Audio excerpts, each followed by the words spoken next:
What's up, Valley Creek students? This weekend, we wrapped up an incredible series called It's Time.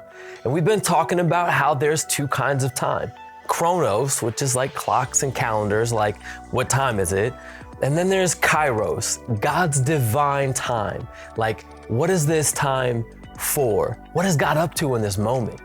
And we know that time is always moving, but we've been given today, and today it's time to respond.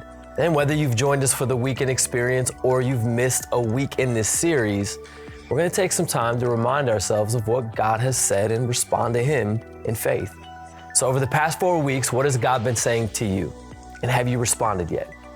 What we have been asking this whole series really is, what is it time for in your life that glorifies God?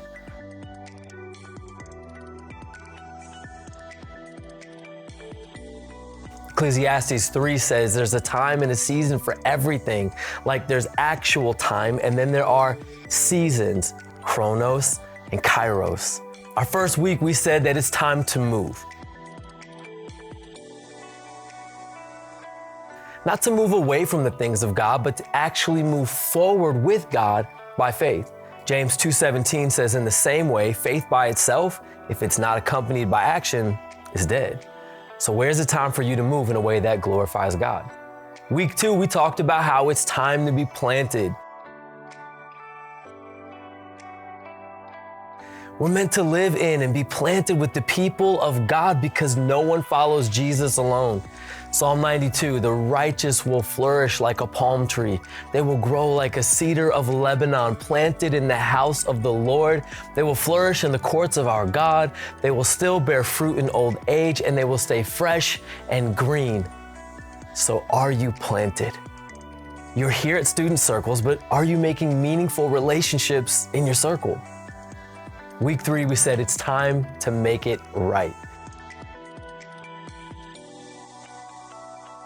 Hebrews 12, see to it that no one falls short of the grace of God, and that no bitter root grows up to cause trouble and defile many. We said that if we would just go first in apologizing, we would spend way less time in having to forgive. That when we simply go first to say, I'm sorry for, will you forgive me? That God will move in our relationships. And the question is, did you act on whatever God spoke to you? Where is it time to make it right? In week 4, we said it's time to seek God. Matthew 6 says, but seek first His kingdom and His righteousness, and all of these things will be given to you as well.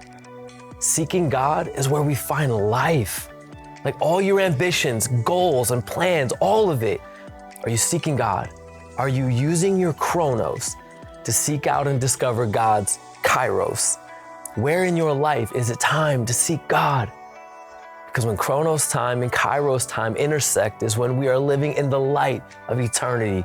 Come on, are we using our clocks and calendars to walk out the kairos time, God's divine time in our lives? What is this time for in your life that glorifies God? Let's take some time, let's turn to our tables, and let's talk about it together.